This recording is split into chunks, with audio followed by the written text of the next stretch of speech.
उसके अंतर्गत जो प्रीवियस ईयर के क्वेश्चन पेपर्स है उनको सॉल्व करवा रहा हूँ। ठीक है, हम जो है लास्ट में 60+ क्वेश्चंस हम जो कंप्लीट कर चुके थे। आज हमारा 62 क्वेश्चन से हम सेशन स्टार्ट करेंगे। और आप सभी लोगों को जैसा कि पता है कि अभी आज ही मतलब ये वीडियो आपके पास में 19 तारीख को पहुंच रही है, लेकिन 18 तारीख को लगभग 5-1 बजे जो है आरपीएससी के द्वारा 47 पोस्ट के लिए, कितनी 47 पद है और संस्कृत शिक्षा विभाग के अंदर गणित के लिए वैकेंसी निकाल दी गई है। तो आप संस्कृत शिक्षा विभाग का भी फॉर्म भर सकते हैं। लगभग सिलेबस यही रहता है, पैटर्न भी यही रहता है। ठीक है, तो 47 पद है और आप इसका फॉर्म फिल कर सकते हैं। उसमें भी इसी टाइप के क्वेश्चंस रहते हैं, तो ये उनके लिए भी वैलिड है, मतलब उनके लिए भी फायदेमंद है जो स्टूडेंट्स इसकी प्रिपरेशन करना चाहते हैं। ठीक है, चलिए अब फर्स्ट क्वेश्चन है हमारा कि n घात वाले बहुपद का nवा विभाजित अंतर है, यानी the nth divide difference of a polynomial of degree n is always constant. इसका आंसर याद रखिएगा, ये तो एक ठीक है, ये फैक्ट है जिसको आप जो है पढ़ते हैं। तो n घात वाला जो बहुपद होता है उसका nवा जो विभाजित अंतर होगा वो एक अचर होगा, एक कांस्टेंट होगा। ठीक, चलिए नेक्स्ट क्वेश्चन आ जाता है। बहुत ही बढ़िया क्वेश्चन है, ये सीरीज का क्वेश्चन है और बहुत मतलब जो है इस क्वेश्चन में ऐसा ज़्यादा आपको कुछ परेशान होने की ज़रूरत नहीं है। सिर्फ और सिर्फ इसके अंदर आपको पता है, पहले आप रेशियो टेस्ट लगाएंगे, वो इसके अंदर फेल होता है, एक आता है इसलिए आंसर। फिर आप बाद में लगाएंगे रेबिस टेस्ट, वो भी फेल हो जाएगा क्योंकि वो भी आंसर देगा एक। और आपको पता है जब एक आंसर आ रहा है, लिमिट जब रेशियो 1 आता है तो आपका वो फेल हो जाता है। फिर आप लास्ट में लगाएंगे डी मॉर्गन्स रूल, और डी मॉर्गन्स जब आप लगाएंगे तब इसका आंसर आ जाएगा 0, और जो कि लेस देन 1 है, इसलिए हम उसे कहेंगे डाइवर्जेंट। ठीक है, चलिए तो हम करते हैं इस क्वेश्चन को सॉल्व। तो सबसे पहले एस एन की वैल्यू, पेन थोड़ा सा छोटा कर देते हैं। एस एन की वैल्यू कितनी दे रखी है, तो 1/1 × 2 प्लस 2/3 × 4 प्लस 3/5 × 6, और ये चलता रहेगा। ठीक, ये एस एन की वैल्यू है। तो अगर हम इसे जनरल फॉर्म में लिखें तो U N is equal to क्या लिख सकते हैं, देखो ऊपर 1 2 3 4 आ रहा है, तो हम ऊपर वाले को मान लेते हैं, सपोज करिए n, तो नीचे क्या हो जाएगा, इधर देखिए 1 है, फिर इधर 3 है, फिर 5 है। तो हमें दिख रहा है कि जो n की वैल्यू होगी उसका डबल करे और -1 करे तो ये आ सकता है। करिए, देखो n की वैल्यू 1 पुट करो, 1/2 - 1 1 आ गया, इंटू 2n लाना है, यानी ऊपर जो आ रहा है उसका डबल, देखो 1 का 2, 2 का 4, 3 का 6, यानी 2n। तो un की वैल्यू क्या हो गई, un की वैल्यू हो गई हमारे पास में n/2n - 1 × 2n। ठीक, और अब हम निकालेंगे un+1, यानी n की जगह n+1 आ जाएगा, तो ये n+1 अपॉन में इधर जब पुट करेंगे तो ये बन जाएगा 2n+1, और ये क्या है 2 और n की जगह n+1। ठीक, अब हम निकालेंगे क्या, तो अब हम निकालेंगे un/1 का रेशियो। जब आप इसका रेशियो निकालेंगे तो क्या होगा कि इधर काटापीटी मच जाएगी, यानी कि n/2n - 1 × 2n, और इधर जब इसको डिवाइड करेंगे तो ये जो है टर्म्स 2n + 1 × 2 × n+1 अपॉन में n+1, ये हो जाएगा। अब इसकी काटापीटी कर दीजिए, तो ये से ये उड़ा, 2 से 2 उड़ा, n से n उड़ा, जो बचा है उसको लिख लीजिए। क्या बचा, 2n + 1 अपॉन में 2n - 1, ये किसकी वैल्यू है, un अपॉन में un+1 की। ठीक है, अब हम लगाएंगे क्या, रेशियो टेस्ट, और रेशियो टेस्ट क्या कहता है, रेशियो टेस्ट सबसे पहले हम रेशियो निकालेंगे, तो इसके पार्टीशन कर देते हैं। ठीक है, और छोटा पार्टीशन ही करते हैं, ये लीजिए। अब इसके अंदर सबसे पहले रेशियो रूल क्या कहता है, limit n tending to infinity un upon में un+1। क्लियर है, जैसे ही हम यहाँ वैल्यू पुट करेंगे तो ये क्या हो जाएगा, ये हो जाएगा limit n tending to infinity और 2n प्लस 1 अपॉन में 2n माइनस 1। यहाँ से n कॉमन ले लेंगे, n से n उठ जाएगा तो बचेगा क्या, limit n tending to infinity और 2 प्लस 1 बाय n अपॉन में 2 माइनस 1 बाय n। ये 1 बाय n और 1 बाय n भी उठ जाएगा, बचेगा कितना, 1। ठीक है, 1 है तो ये यहाँ पर टेस्ट जो है हमारा फेल हो गया। हम नहीं कह सकते कि डाइवर्जेंट है, कन्वर्जेंट है, क्या है। ठीक, चलिए फिर दूसरा, limit n tending to infinity. अभी पहला टेस्ट तो था रेशियो टेस्ट, हमने लगा दिया जो फेल हो गया। दूसरा हम टेस्ट लगा रहे हैं वो है रेबेज टेस्ट, और वो क्या कहता है, limit n tending two into un upon में un प्लस 1, ठीक है, और माइनस 1, ये हो जाएगा। अब इसको सॉल्व करेंगे तो limit n tending to infinity, n का n और ये पूरा का पूरा वापस से आ जाएगा, तो ये क्या हो जाएगा, 2 प्लस 1 अपॉन n और 2 माइनस 1 अपॉन n माइनस का 1। ठीक है, अब जब इसे हम सॉल्व करते हैं तो इसको जब आप सॉल्व करेंगे तो क्या हो जाएगा, इसमें से इसको पहले माइनस करेंगे और ये n से n काटापीटी करेंगे तो ये लास्ट में आता है limit n tending to infinity और ऊपर आएगा 2n, नीचे आ जाएगा 2n माइनस 1। वापस से n कॉमन लेंगे, सॉल्व करेंगे, 1 ही आएगा, तो ये टेस्ट भी यहाँ पर हो जाता है फेल। ठीक है, तो रेबेज टेस्ट भी होता है फेल। फिर थर्ड आ जाता है De Morgan's and Bertrand's test. वो क्या कहता है, वो कहता है limit n tending to infinity bracket n into un upon में un plus 1 minus 1 of minus 1 bracket बंद लॉग n। ये फॉर्मूला है, इसके अंदर भी वैल्यू पुट कर देंगे। जब आप इसमें पुट करेंगे limit n tending to infinity और n इंटू लॉग n, ये पूरा हम सॉल्व कर चुके हैं, तो ये क्या आता है 2n अपॉन में, तो ये पुट कर दो डायरेक्ट, 2n अपॉन में 2n माइनस 1 फिर माइनस का 1 और लॉग n। ठीक है, अब इसको करेंगे हम थोड़ा सा सॉल्व, तो क्या हो जाएगा, ये हो जाएगा limit n tending to infinity और ये 1 अपॉन में 2n माइनस 1 आएगा और इंटू में लॉग n, तो एज इट इज चलेगा। फिर इसको आगे सॉल्व करेंगे, यहाँ से इस स्टेप पर आए, यहाँ पर यहाँ है, फिर यहाँ। अब देखिए यहाँ हम वापस से क्या करेंगे, n कॉमन ले लेंगे, तो ये क्या बन जाएगा, और ये बन जाएगा limit n tending to infinity upon में 2 माइनस 1 अपॉन n और लॉग n अपॉन में n, ये बन जाएगा। अब देखिए जब इसके अंदर n इन्फिनिटी पुट करेंगे तो ये आ जाएगा 1/2 और ये हो जाएगा 0, क्योंकि इनफाइनाइट आते ही 0 बन जाएगा। तो हाफ इंटू 0 होता है 0, जो कि लेस देन है 1, और जैसे ही लेस देन 1 आया तो सीरीज क्या हो गई, डाइवर्जेंट। ठीक है, क्या हो गई सीरीज, डाइवर्जेंट। यानी ऑप्शन नंबर 1 हमारा सही है कि ये जो श्रेणी दे रखी थी ये श्रेणी कैसी है, अपसारी है। तो आपने क्या करा, सबसे पहले हमने un की वैल्यू निकाली, फिर un प्लस 1 की निकाली, फिर उसका रेशियो लगा दिया। अगर रेशियो कुछ आ जाता लेस देन या ग्रेटर देन तो हम कह देते डाइवर्जेंट है, कन्वर्जेंट है, लेकिन 1 आया तो फेल हो गया। हमने फिर लगाया क्या, रेबेज टेस्ट। वो क्या कहता है n into un minus 1, un upon un plus 1 minus 1 करो, वो फॉर्मूला लगाया तब भी 1 आ गया तो वो भी फेल हो गया। फिर थर्ड मेथड हमने लगाया और उससे 0 आंसर आया, तो हमने कहा कि ये सीरीज जो है डाइवर्जेंट हो जाएगी। क्लियर है, समझ में आ गया बात।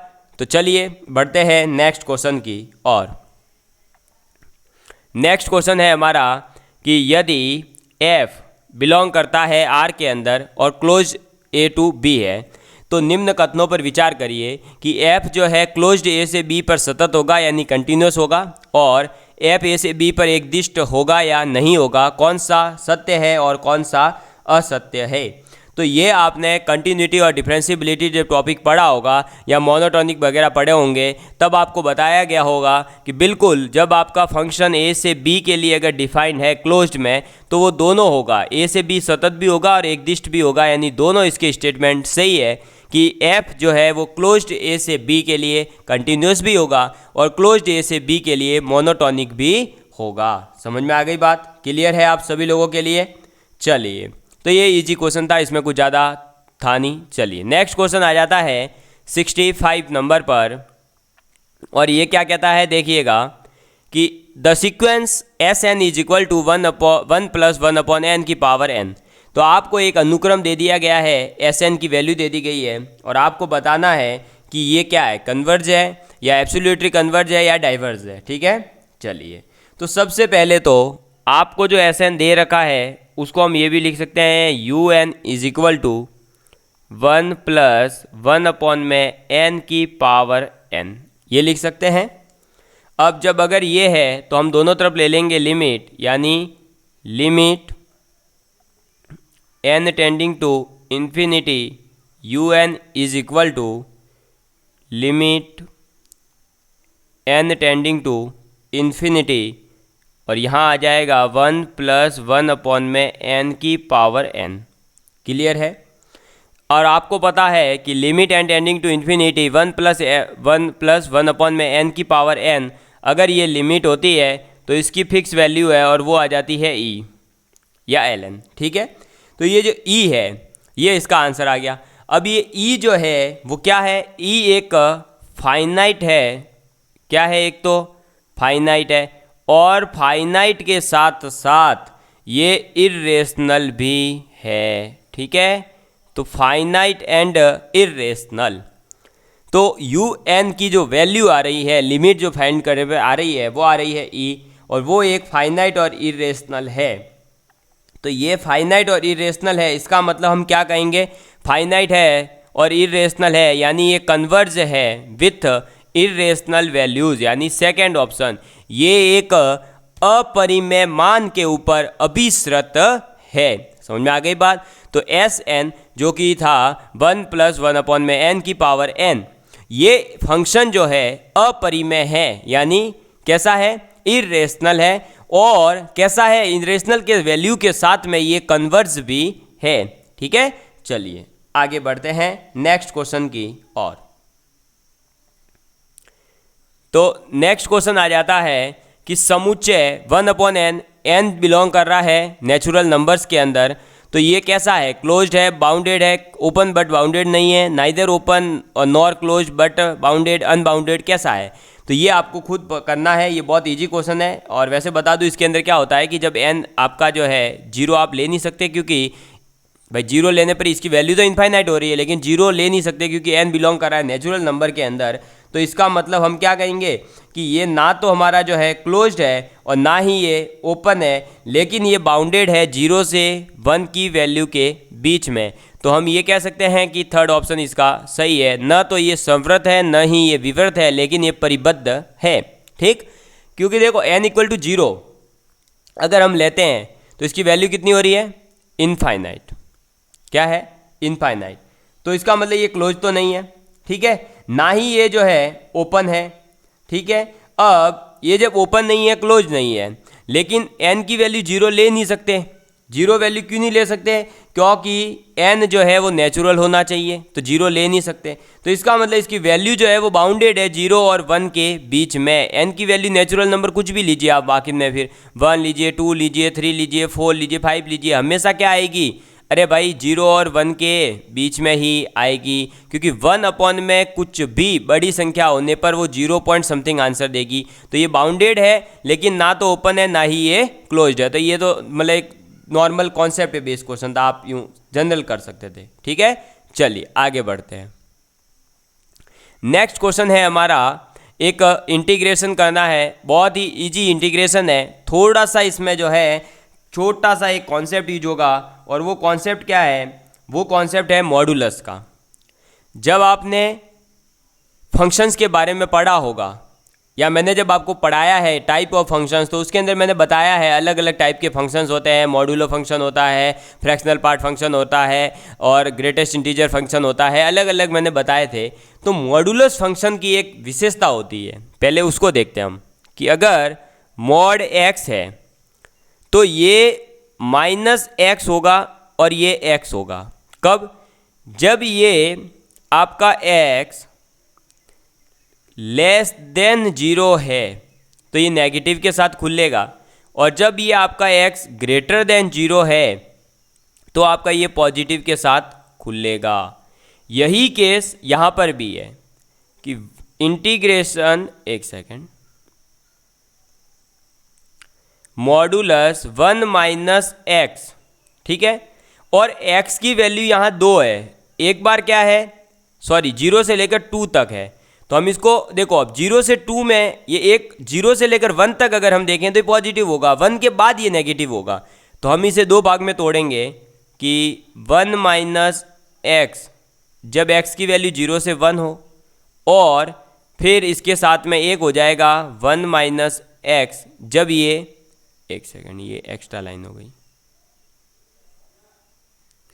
1 माइनस एक्स जब ये 1 से 2 वैल्यू देगा। तो जब ये 0 से 1 देगा तो ये 1 माइनस एक्स क्या होगा, पॉजिटिव, तो ये पॉजिटिव के साथ खुलेगा। लेकिन जब 1 से 2 के बीच होगा, जब x की वैल्यू सपोज करिए 1.5 होगी, तो ये तो क्या देगा, नेगेटिव देगा, तो ये नेगेटिव के साथ खुलेगा, ये पॉजिटिव के साथ खुलेगा। समझ में आई बात? तो ये बस इंटीग्रेशन बहुत ईजी था। ये मॉडुलस का कॉन्सेप्ट जिसको पता था उसके लिए ये क्वेश्चन बहुत ईजी था। एक लाइन का क्वेश्चन है, देखिए कुछ नहीं करना आपका, ये हो जाएगा अब 0 से 1 और ये 1 माइनस एक्स डी एक्स, फिर हो जाएगा माइनस 1 से 2 और ये हो जाएगा 1 माइनस एक्स डी एक्स। बस इसको सॉल्व करना है। ये क्या हो जाएगा, x minus x square upon में 2, वैल्यू हो जाएगी 0 से 2, फिर माइनस, फिर क्या हो जाएगा x minus x square upon में 2 और ये हो जाएगा 1 से 2, ये 0 से 1 होगा, ठीक है, बस 0 से 1। अब इसमें पुट करो तो 1 माइनस 1 अपॉन में 2, 0 पुट करने पर तो 0 ही होगा, तो ये आ गई इसकी पहले वाले की लिमिट, फिर माइनस, अब 2 माइनस 2 और फिर माइनस और 1 माइनस 1 अपॉन में 2, ठीक है। इसको सॉल्व करेंगे तो ये आ जाएगा हाफ और ये माइनस, ये 2 माइनस 2 हो जाएगा 0 और ये हो जाएगा माइनस हाफ, वापस से माइनस माइनस हो जाएगा प्लस, तो हाफ और हाफ ऐड होकर के आ जाएगा 1। बस यही 1 आंसर था। करना बेसिक कुछ नहीं था, इंटीग्रेशन ही था, बस ये दो भाग में तोड़ना आना चाहिए था और ये दो भाग में वो तोड़ पाया होगा आसानी से जो इस स्टूडेंट को ये पता होगा कि मॉडुलस का कॉन्सेप्ट क्या कहता है। x की वैल्यू जब लेस देन हो रही है तो वो नेगेटिव के साथ खुलेगी और जब वो ग्रेटर देन 0 है तो वो पॉजिटिव के साथ खुलती है, ठीक है। तो आपको ये क्वेश्चन आसानी से समझ में आ चुका होगा। मुझे नहीं लगता है कि इस क्वेश्चन के अंदर ऐसा कुछ हार्ड एंड फास्ट था जो आपको समझ में नहीं आया होगा। क्लियर है? चलिए आगे बढ़ते हैं। तो नेक्स्ट क्वेश्चन है हमारा area under the curve topic से कि वक्र a y square is equal to क्या दे रखा है, x square into a minus x के लूप का क्षेत्रफल होगा। तो आपको बता दूं दोस्तों, सबसे पहले तो a y square is equal to x square into a minus x, ठीक है। ये जो कर्व दे रखा है, अगर इस कर्व का हम ग्राफ देखें तो आपको ग्राफ बनाना आना चाहिए बेसिकली वैसे, पर अभी तो मैं जो है इस क्वेश्चन में नहीं सिखा रहा हूँ, बाद में जब हम टॉपिक करेंगे तब आपको सिखा दिया जाएगा। अभी हम सिर्फ और सिर्फ इसका ग्राफ बना करके आपको दिखाना चाहेंगे कि इसका ग्राफ कैसा बनता है। तो इसका ग्राफ जो है कुछ इस प्रकार से बनता है दोस्तों, ये इधर होके पार होगा ऐसे, ठीक है। और ये जो पॉइंट होता है, ये पॉइंट होता है a,0, ठीक। ये पूरा ओरिजिन है, ये ओरिजिन से पास होगा। तो हमें दिख गया कि ये ग्राफ जो है वापस सिमेट्रिकल होगा, तो ये आधे ग्राफ का हम एरिया निकालेंगे और हमें दिख रहा है कि x की वैल्यू 0 से लेकर के a तक जा रही है। तो लिमिट मिल गई।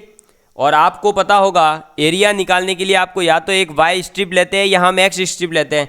इस क्वेश्चन के अंदर हम ले रहे हैं वाई स्ट्रिप, तो जो एरिया होगा वो क्या हो जाएगा 0 से ए तक, और वाई स्ट्रिप को हम ऐसे घुमा देंगे, वाई को यहाँ खड़ा करेंगे, उसको ऐसे से रोटेट करेंगे वाई स्ट्रिप को, तो ये आ गया। अब हमारे पास डबल है भाई, ये आधे का हुआ, आधे का और निकालना है तो ट्वाइस कर दो, बस ये हो गया। अब इसके अंदर 2 इंटीग्रेशन 0 से ए लिमिट के लिए, और y की वैल्यू हम इस फंक्शन से निकालेंगे, वो आ जाएगी कितनी √a माइनस एक्स अपॉन में √a dx, ये आ जाएगी। अब आपको पता है कि ऐसे इंटीग्रेशंस को सॉल्व करने के लिए हम पर्टिकुलर कुछ वैल्यूज़ होती है जिनको पुट कर सकते हैं और उन्हीं के अकॉर्डिंग फिर इस पूरे फंक्शन में चेंज भी कर सकते हैं। जैसे कि इस क्वेश्चन को सॉल्व करने के लिए अगर मैं x की जगह साइन या कॉस में से कुछ ऐसा पुट करूँ कि ये जो है गामा फंक्शन के अंदर कन्वर्ट हो जाए, तो मैं यहाँ पर x बराबर a साइन 2 थीटा पुट कर देता हूँ, ठीक है। तो इसका डिफ्रेंशिएशन करेंगे तो dx बराबर क्या हो जाएगा 2a sine theta cos theta, ये हो जाएगा। dx की वैल्यू ये आ जाएगी, तो x की वैल्यू आ गई, dx की वैल्यू आ गई। इस सब को इसके अंदर पुट करो। अब तो जब आप इसके अंदर पुट करेंगे, इसका हम पार्टीशन कर देते हैं, ठीक है। अब ये आगे सॉल्व हो रहा है, तो जब इसके अंदर आप वैल्यूज़ पुट करेंगे तो क्या हो जाएगा 2 का 2 रहेगा, और इसके अंदर a minus A into sine 2x, ए से a बाहर आएगा, ये रूट a से कट जाएगा, और काटा पीटी मचा करके बाहर जो आ रहा है डायरेक्ट मैं वो स्टेप लिख रहा हूँ 4a² इंटू इंटीग्रेशन 0 से π/2। ये कैसे आएगी, तो जब आप x की वैल्यू 0 लोगे तो यहाँ पर साइन थीटा की वैल्यू 0 होगी, और जब x की वैल्यू आप a ले लोगे तो a से a कट के साइन 2 थीटा बराबर आएगा 1, यानी थीटा की वैल्यू कितनी आ जाएगी π/2, ठीक है।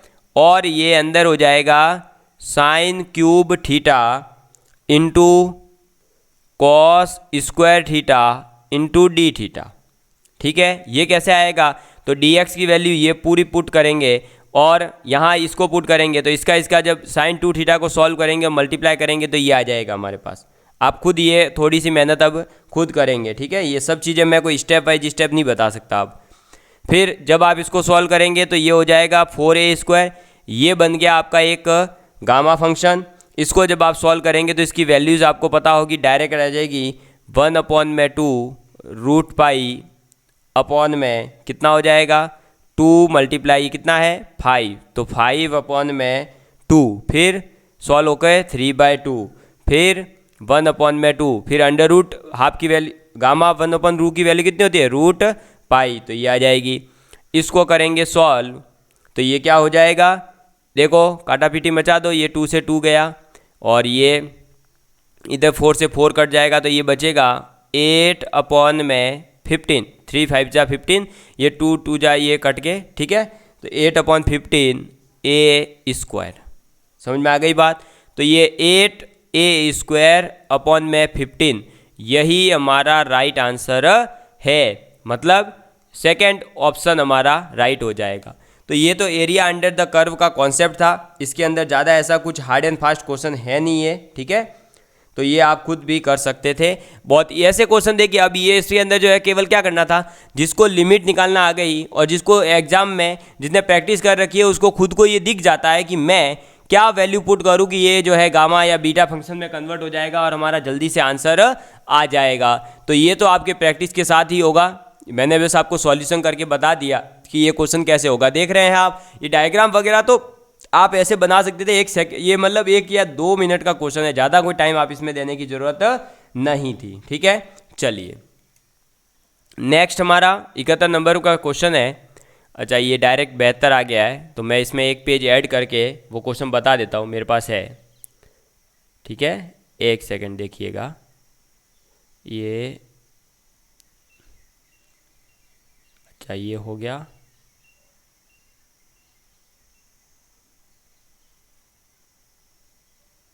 तो 2 पेज ऐड हो गए क्या? क्या हो गया? 1 सेकंड, ठीक है, 1 सेकंड।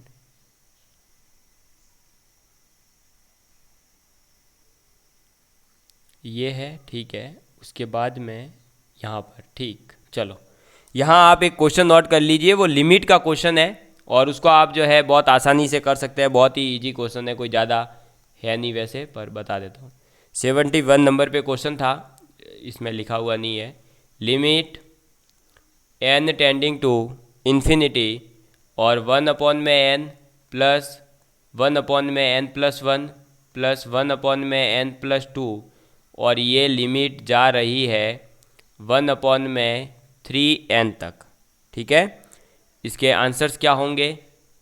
ए ऑप्शन है log 3, बी ऑप्शन है log 2, सी ऑप्शन है 0 और डी ऑप्शन है -1, ठीक है। ये क्वेश्चन था हमारा, इसको करेंगे सॉल्व। तो ये आपको पता होगा, जब भी लिमिट में इस टाइप का क्वेश्चन आता है उनका एक फिक्स मेथड है। उसका फिक्स मेथड क्या है? तो सबसे पहले तो हम इस क्वेश्चन को देखते हैं ध्यान से, तो वापस लिखते हैं limit n tending to infinity 1/n plus 1/n+1 plus 1/n+2 और ये चलते चलते 1/n+2n लिख सकते हैं, ठीक है। अब 1/2n+1 इसको तोड़ दिया हमने। अब ये पूरी सीरीज जो है, हमें दिख रहा होगा कि ये जो पूरी सीरीज दे रखी है, इसको हम क्या लिख सकते हैं? तो इसको लिख सकते हैं limit n tending to infinity, और क्या हो जाएगा दोस्तों? हम यहाँ पर ये भी तो कह सकते हैं लिमिट r की वैल्यू अगर 0 से लेकर 2n तक ली जाए और इसको अगर लिख दिया जाए, क्या लिख दिया जाए? n+r। देखो अब r की वैल्यू 0 पुट करो 1/n, r की वैल्यू 1 पुट करो 1/n+1, 2 पुट करो ये, और 2n लास्ट वाली पुट करोगे तो 1/n+2n आ जाएगा। तो ये बन गया। इसके अंदर क्या करेंगे? n को हम ले लेंगे कॉमन, तो ये बन जाएगा limit n tending to infinity 1/n summation r = 0 से 2n, और ये बन जाएगा 1/1 प्लस r/n, ठीक। इसका ये इस टाइप के क्वेश्चंस का ये एक फिक्स मेथड है, तो आप इसको याद भी रख सकते हैं कि सबसे पहले हम उस फंक्शन की नॉर्मल समीशन फॉर्म लिखेंगे, समीशन फॉर्म के अंदर r/n बनाएंगे, फिर हम जो है अब r/n को मान लेते हैं x, ठीक है। तो r की वैल्यू जब आप 0 लेंगे तो x की वैल्यू क्या आएगी? तब x की वैल्यू आएगी 0, और जब r की वैल्यु आप 2n हाईएस्ट लेंगे तो x की वैल्यू क्या आएगी? तो तब x की वैल्यू आ जाएगी 2। क्लियर है आपके? ठीक है। तो r/n = x और r = 0, x = 0, r = 2n होगा तो x = 2 होगा। और इसका जो है डिफ्रेंशिएशन कर देंगे तो ये आ जाएगा 1/n और ये हो जाएगा dx, ठीक है। अब r/n को x और 1/n को dx पुट करेंगे, तो हम यहाँ पर इसका कर देते हैं पार्टीशन। ये लो, अब एक सेकेंड,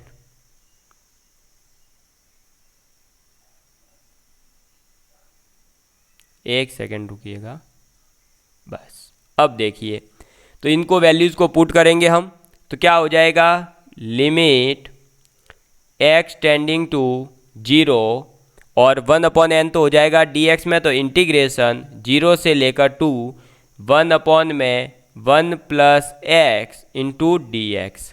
ये बन गया, पूरा सॉल्व होकर के आ गया हमारे सामने। बस अब इसको करेंगे सॉल्व हम। तो जब इसको सॉल्व करेंगे तो dx अपॉन में 1 प्लस एक्स का इंटीग्रेशन क्या होता है? log x, तो ये हो जाएगा log 1 प्लस एक्स, और लिमिट की वैल्यू 0 से लेकर 2, ठीक है।